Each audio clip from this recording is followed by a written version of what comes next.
Hello and welcome. And today I'm going to be talking about balance, but very special kind of balance. Single player balance. Why balance might matter in single player games. And I'm doing so, of course, because of forum arguments. A argument that I often see on the forums, particularly the Steam forums, but various other places, is that when we get into many different balance arguments, what's imbalance, what's balance, that kind of thing, the argument always comes up that it's a single player game, and so multiplayer balance does not really matter. And this argument comes from two sources essentially. One more legitimate than the other. So the one that's more legitimate is it comes from people who play mostly single player. They're not really involved in the community on Discord usually. They might be involved in the Steam forums. They might watch some YouTube, but they're generally kind of plugged out, and they're kind of the opinion that the multiplayer players they whine a lot about balance, which is true, and they take up space, and then because of that, Illwinter directs all their attention towards multiplayer player problems and doesn't do anything for the single player guys, and therefore they need to have a fight between multiplayer players and primarily single player players over who gets the attention of the game. And I say it's more legitimate. I don't think it is, because I think Illwinter just kind of does what they want, and occasionally they'll do multiplayer balance stuff, but I don't think that stops them from doing stuff for single player. Like, they don't do single player stuff because they would rather spend their time making 100 million different identical T-posing horse sprites for all the different horses than balance single player or whatever. Try to make the single player more engaging. So they kind of just do what they want. The other source of this argument, but I say it's more. I say that as the more legitimate source because, uh, it, you know, there are a lot of single player players, and arguably, Illwinter should be making the game good for them, so that they would like if you play single player and it's fun, you're more likely to go in and play multiplayer. So it's more important to make single player fun so that people will play it and have fun, and then be introduced to the multiplayer environment instead of like just being like, oh well, you're not really playing if you're not playing MP, so like either get good fast or fuck off. And then the other argument source of this, it's single player, is players who basically know better. They're part of the multiplayer sphere, or just on the forums a lot or whatever, and it's just basically their way of saying, well, I don't give a shit about balance. It's a single player game, so you take what you get and then fuck off. So overly long preamble. Maybe I'll cut that. But what I'm doing is going to explain here why it is important, why balance is important for single player. And to do that, I've set up this game, and so now we're going to cut and go back in time to the preparation screen, and I'll show you how I prepared this world. Okay, so just so for the purposes of the demonstration, we are going to do small lakes, one cave, large, so that's 20 provinces per player.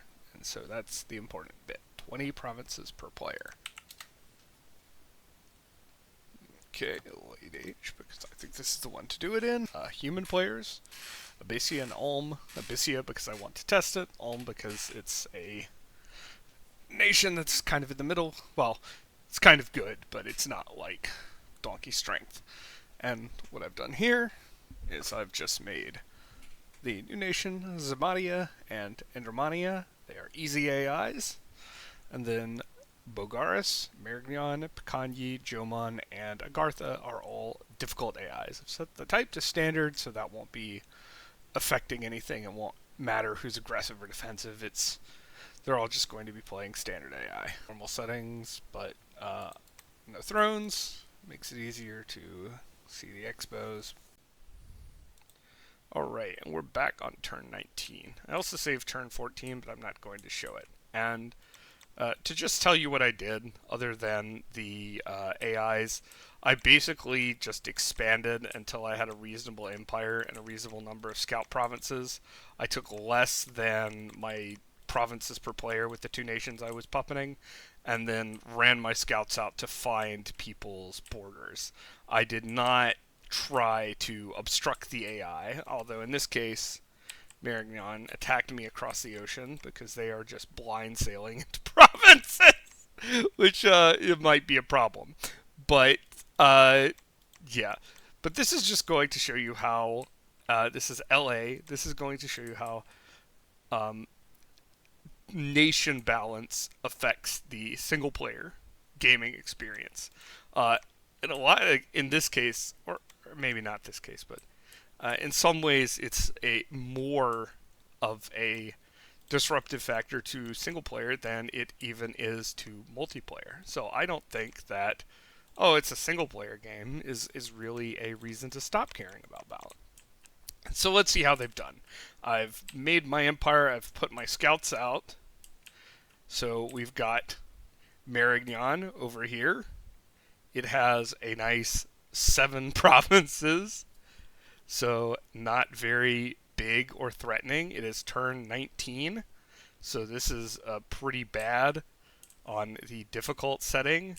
We have Jomon, which actually did pretty well for themselves. They did 14 provinces. You can see it's here. This is Jomon itself, so obviously they own that. But I don't have a scout right there. But I've got their borders, so that's a 14 province. This is like kind of normalish. I kind of think this is all right. It's obviously we did better and we stopped expanding midway through, so players can definitely beat this. So it is even a little bit of a problem that this is difficult and it's not, all that difficult, but not that big of a deal. So 14 provinces, that's fine. Up here we have Andro, which was easy, and it got 10 provinces. So less than Jomon did, but more than Marignan did, and we'll get to other things later. We have Zamadia, which got only 7 provinces, so perhaps I overestimated its difficulty. But it got 7 provinces, same as Marignan did. And then down here, we have Bogaris, who on turn 19 just took its 4th province. On hard difficulty, by the way. Now, did they roll shitty scales? I don't know. They could have. But still, this is pretty fucking abysmal. Alright, and I'm going to switch over to Abyssia to show you the other two. So, Picanye over here, it has 8 provinces. So, 8 provinces. So, one more than the easy Zamadia, but the same number as Marignan, and less than the easy Andromania over here. They've also fought once, and I think Andromania took a province and then lost it or something. It was not great, but we do have full scouting here. The Picanye doesn't have any more provinces. They have 3 forts, which is something, but I think that's because of they can't really use their gold effectively. They don't have the throughput on their troops to actually use their gold to expand their empire. And the last thing, which actually throws a wrench in it, because I did not think Agartha was going to be very strong, and they ended up having a mighty 21 provinces beating out everybody else, so they actually earned their hard difficulty AI name. But okay, and I'll come back to this. It does ruin my point a little bit, but we'll see.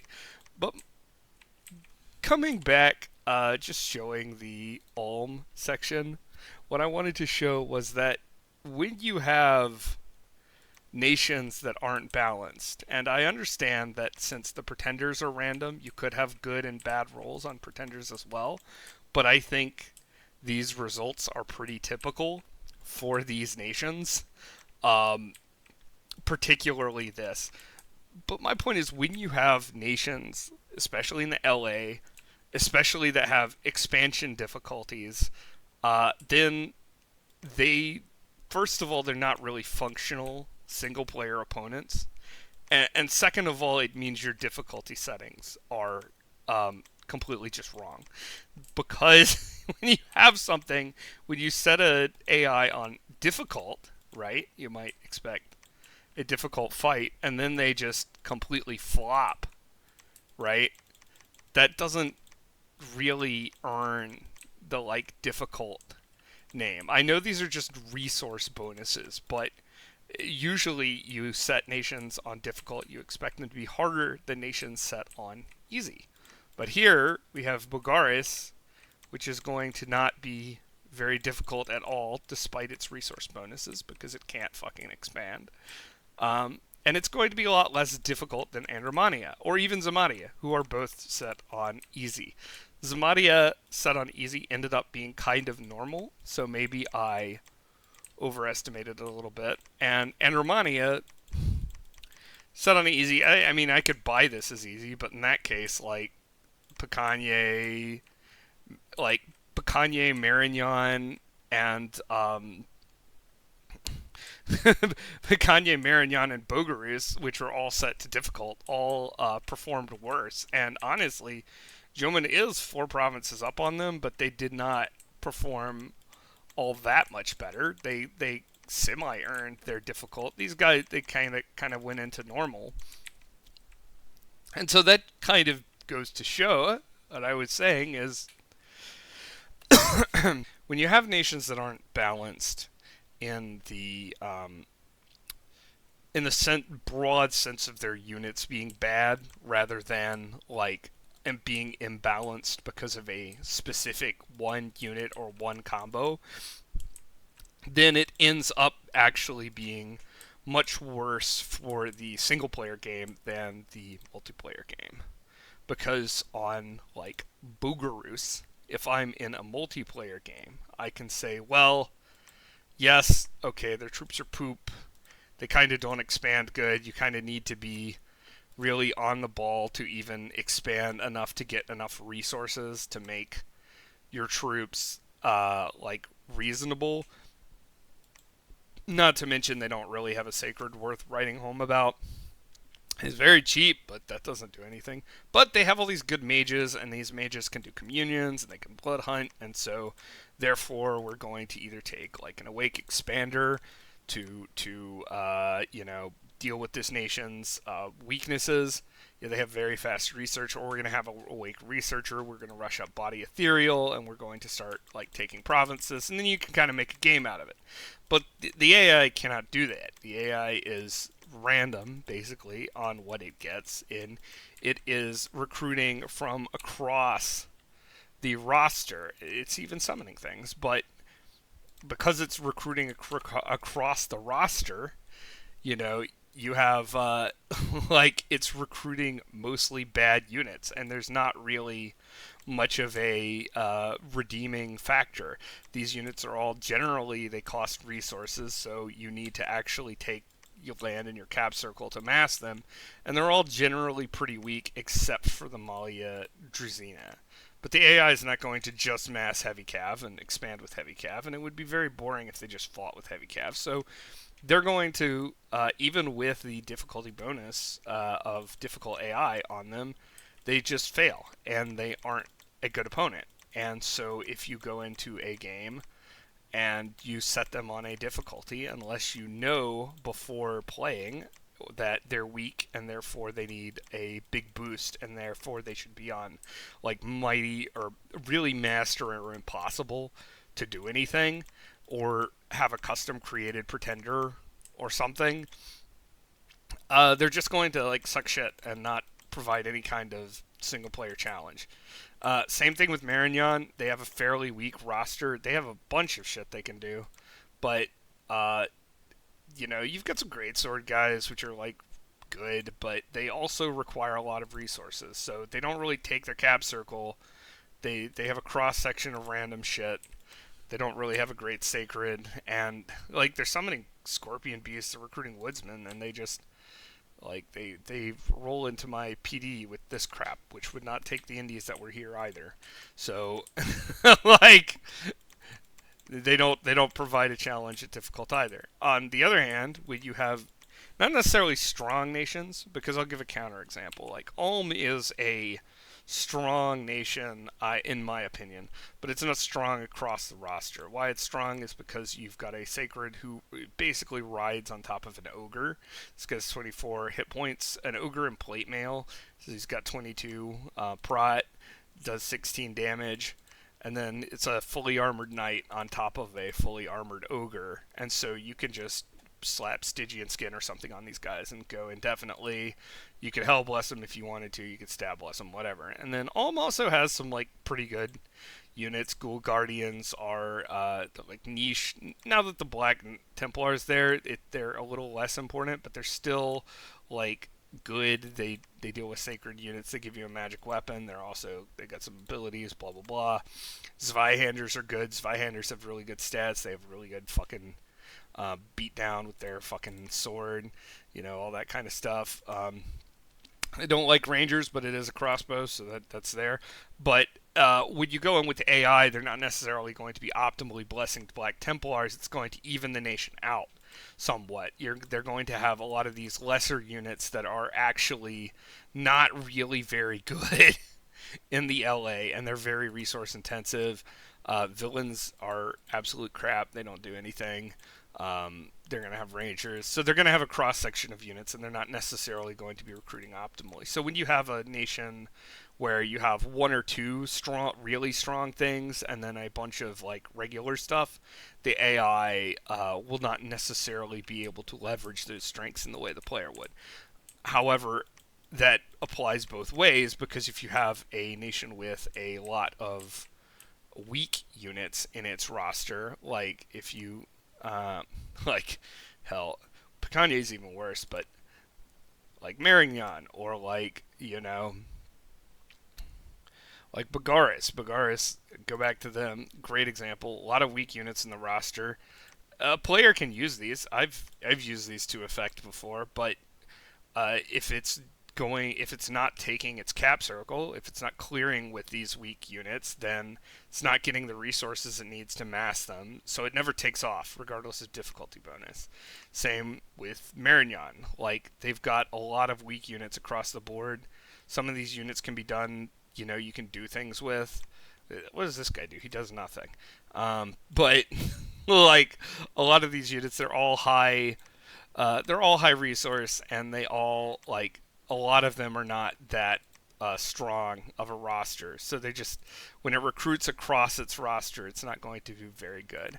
That might explain why Zamadia did not do great, because the things that people are pogging out over in multiplayer, like the Chud Warrior and the Sylvan Knight, maybe it's recruiting more of these like Ulmish guys in single player, and they're not doing quite as hot, or maybe it's recruiting some more of the Chud skin shifters here, which are fairly strong, but they are pretty expensive. So maybe it's not doing so hot, but still on easy, it's about on par with some of these supposed like nations that are in difficult, and it's also got a really restrictive start location, so it's not like it's not even all that weird that it's like that. Now, Joman actually did better than I expected. They're considered quite weak, but they did take quite a bit of land, so this shows you it's not a total it's not totally one way. But let's look at these guys. They got 10 provinces. They got 10 provinces, so they did better than most of the hard nations, except for two. And Romania, and that's really because they have like donkey strength. It's not that they're necessarily the best nation in the LA on multiplayer, but all their guys are just more efficient than the independents and the bad nations. So whatever they recruit, they can use their gold. They're not resource capped. They can use their gold on guys that don't necessarily even die. This guy's got 10 prot, even though he only costs 11 resources. He's got 2 attacks. Like, the senatorial guard are the one that people really love to use. It's really elite. But they can just go, and even on easy, they don't have any problems because they just have these like donkey strong units, and whatever they recruit, like, unless it's like the crossbowman, it's he's very inefficient for a crossbowman. Unless it's that, then they're going to be taking provinces. It doesn't matter what they do. They also have like out of fort recruits and shit. So with for them, like, yeah, why not? They just donkey strength, take some provinces. If these guys were on difficult, they eat half the map. They can actually expand, so it doesn't really matter. They've got the resource malice of easy because they actually take some land. They didn't take this cap circle province, pretty bad, but they actually took some land, and then like they're a reasonable challenge even though they're on easy difficulty. So that kind of goes to show you like how nation balance affects the single player. You have certain nations that just end up being completely non-functional and not being able to function as opponents at all, outside of the very, very high levels of AI, or getting a lucky roll on what kind of pretender god they've got.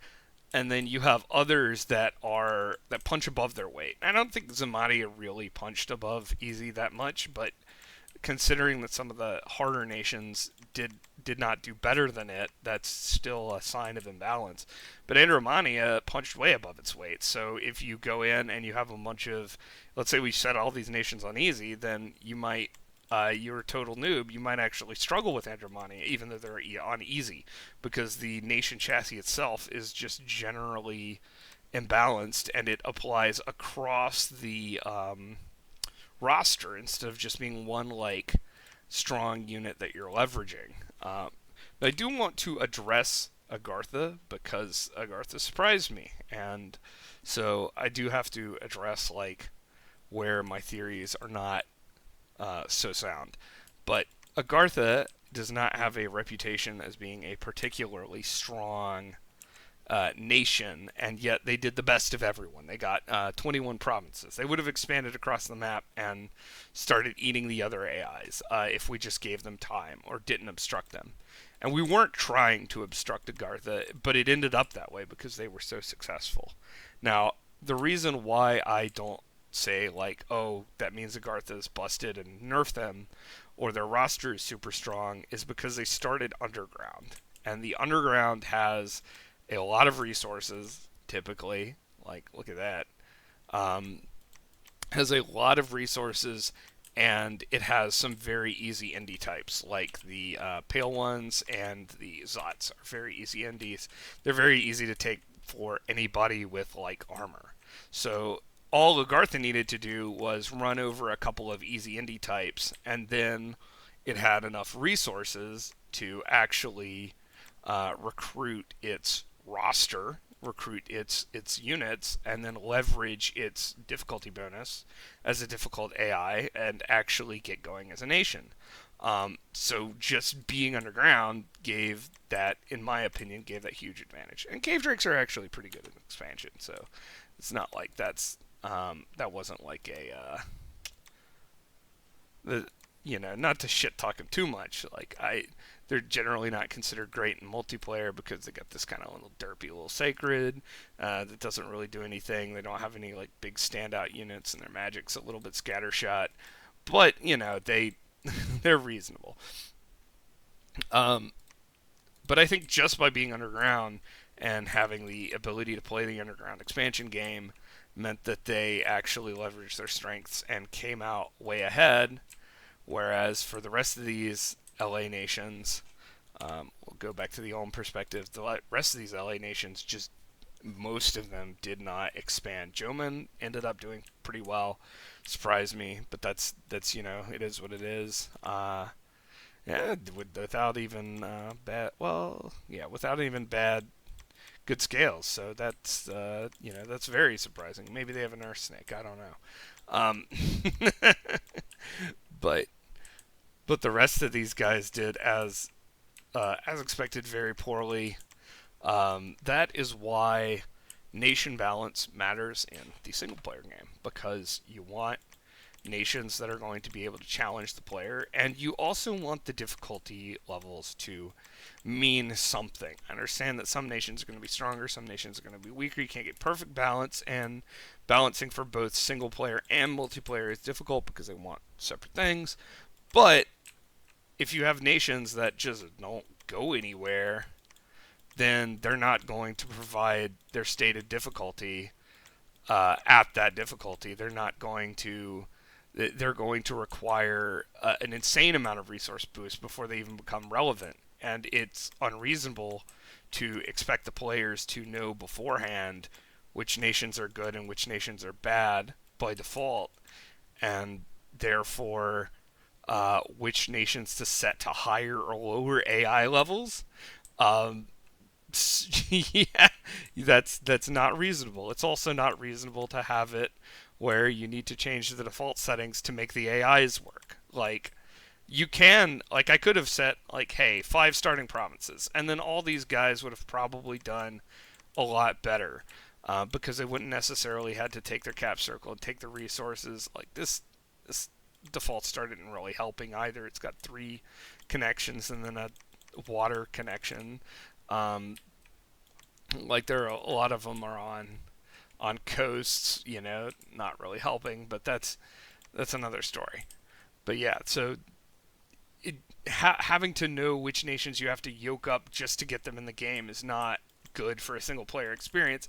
Nor is it good for a single player experience to have nations that are extra strong that you have to you have to know to kick down, or else, like, this is easy. What if it was on normal? I am a new player and I set everything on normal because it's the default.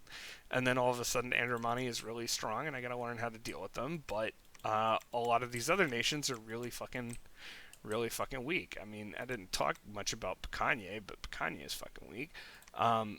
They have a big problem with their roster. Again, in multiplayer, it's actually a little bit less of an issue, because you can say, well, I've got the soldier priest, I've got the end mechanic, I could do a big bless on them and get my way, or I could also, just cheese the indies by using some Picanye defenders in the front and then having the rest of my force wrap around. But when you are the AI is playing them, and it's playing 14 resources and 11 rec for a guy who does not fill squares and does not, like, kill indie light infantry, and is grabbing some of these guys, so that, yeah, 39 rec points for a guy who rides an unarmored bird. Yeah, nice. Like, you've got crossbows. I guess Picanha crossbows aren't too bad because it's a cheap crossbowman, so you can always mass them. But the AI is going to have them just scattered out in the rest of the army. They're going to have, like, these guys. They're going to be waddling up behind everything with combat speed 2 and not participate in the battle, and then rout, and then, like, get overrun or whatever. So that's not much of a challenge, even if you ramp the difficulty up. And I definitely think it's unreasonable to expect players to go in and fix the game in order to even play single player appropriately, or have to play, mighty to get any sort of challenge out of it. Now, like, totally new players, it might be fine because they might be playing a more of a sandbox exploration game. But like I said, just stuff like this, if you put some strong nations on the map accidentally, they could eat half the map, and then you're dealing with a really strong nation that's labeled as easy, and that could be pretty bad for the hypothetical new player there. And then the last thing is, although I think this is less of an issue, especially as a multiplayer player, I think this is less of an issue because the cave expansions are easy in some ways, but they also slow you down in other ways. So it's less of an issue that's uneven in multiplayer. But again, in single player, like the cave nations having much better expo and an easier time then the surface nations means that they're going to be donkey strong in comparison. So that's not really good for the game balance either. I don't want the point of this video to be like, oh, LA Agartha, it's so fucking strong because it's got a cave start, so it just rips. Because in multiplayer that would not be the case. But I, again, like this is not good. This is two steps above this, and it's not really, and it's not functioning at two steps above that, because of the nation balance. And so that is why I think that whole line of argument, regardless of which direction it's coming from, is invalid. I think single player players should care about the game balance, and it's a single player game is not a total excuse to dump the game balance out the garbage can.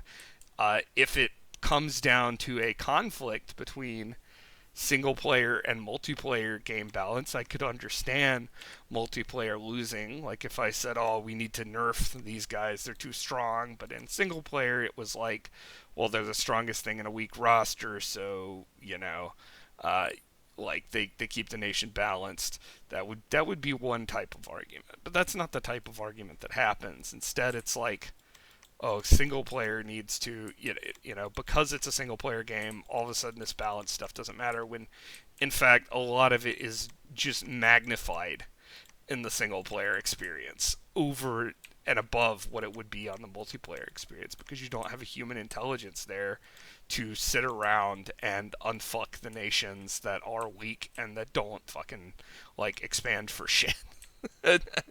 And that's the conclusion to my argument there.